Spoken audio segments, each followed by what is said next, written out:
Hi YouTube, I just wanted to do a little video showing you where the building is and what the design brief is with it.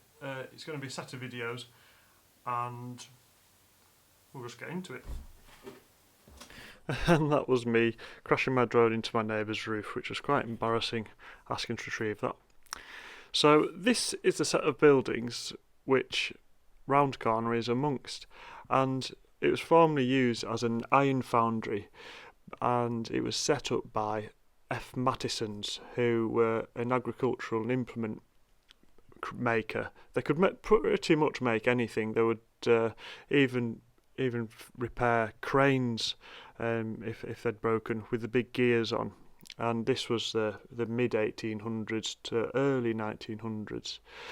And as a result of the buildings being part of England's heritage, I suppose, the buildings have been listed, and it's a little potentially a contentious issue as to whether my building should be listed.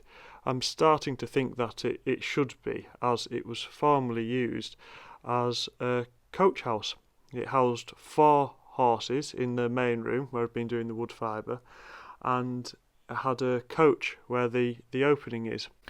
And upstairs there would have been food stored for the horses that you could easily load up into there through the 4 doors and drop it down through a couple of squares in the building above where the horses were into a hay rack or what have you. And the reason that the building is called Round Corner is due to this rounded corner, and it's quite a considerate corner because it's put there so that horses wouldn't catch their sides when they're being led round, which I think is really quite nice. And once upon a time there would have been a whole manner of activities going on here. There'd have been big bits of metal being beaten into the shape that they want to be. There'd have been distressed farmers coming in with broken machinery, desperately needing to get it fixed for hay time. Sparks, smoke, possibly a bit of swearing, I don't know. But anyway, here is Round Corner, and as you can see, it is in a car park. And looking a little bit distressed in this one. This is last year. The roof desperately needs replacing, and it needs all sorts of other bits and pieces into it. But I'm going to go over the design with you. So this is the building in SketchUp. I started doing the drawings by hand, and I kept on getting a bit confused when trying to do things in 3D, and when I wanted to alter things it was just a bit of a pain trying to rub things out, and I felt like there's an awful lot to consider, and I thought I'm going to have to get to grips with using SketchUp, which I haven't really done very well, but I can kind of get an idea and get the measurements in and everything. So this is what I made, and this with the roof, I think there was quite a lot to get down, and there's a lot that I wanted out of it. So there was 2 considerations really. That was how it looked and how it functioned. So functionally, it needs to keep water out, that's a given, and it needs to generate power. I think in this day and age it's essential, it makes power, and it needs to let smoke out the chimney, so that's kind of helping heat the building up, and it also needs to keep heat in. So there's quite a bit of insulation in there. There's 150mm of PIR, and it also needs to let light in through here. So it would be nice to have put more skylights in, but I just couldn't afford it. And the skylight I put in is a triple glazed one, so it's pretty good. And aesthetically, I wanted it to embrace its agricultural and industrial heritage. So it has been used as a farm building, but it's also being used as a coach house. So I wanted to put something fitting on, so that kind of took both of those into account. So I went with the black fibre cement roof sheets, which I think look really cool, and also used some reclaimed timber that came out of a building of very similar age here. This round window isn't here. It would be nice to put it in, but I don't think I will do.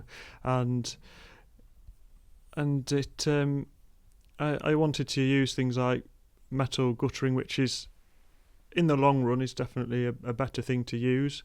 It's better for the world and better for your pocket, but in the short term it's much cheaper to put in plastic. But it needed to fit in. There was already a a metal drain pipe down here which I've moved lower, and reused the original weird fixings, and also I think a detail which I really enjoy on buildings is when the roof overhangs here, and I think it's something just looks, it's like it's got a top hat on, as Rich, my friend, who I bounced ideas off him quite a lot when doing this model, and he put me in the right direction quite a few times. There's a few annoying things to consider, like the building at this, if I can get into it, Jesus, if I can, yeah, so the building isn't square on this side, and that means that the corrugated sheets, I'll show that on another one, they needed a drain going down this side essentially, and I think that's all I really want to want to bore you with. That's yeah, and this detail here was fun to do because that's actually clad in metal bent from a local steel, it's Norman Iveson steel products, and there's a couple of things that I'm not happy with, like the bottom of the solar panels, how low I've put that down, but I need to put them low so the chimney could go there, so it's not blocking the solar panels, so hey ho. And the whole roof, that's the other thing, yeah, the whole roof is a warm roof, so that is functional as well as aesthetical. Aesthetically, it's so that you can see all of the rafters and the roof structure underneath, and functionally it's much warmer, it's easier to put on because you can just put full sheets on, you see, and there's 2 layers of sheets, so they're staggered, it's all taped, there's an airtightness membrane in there, and it makes sense, I think, a warm roof. It keeps everything dry, and you can tape everything up really easily, you don't have to cut things into shape, and that was a nice detail as well under the boards. So I'll show you all this in the upcoming vids on the roof. Thanks very much for watching, hopefully see you again.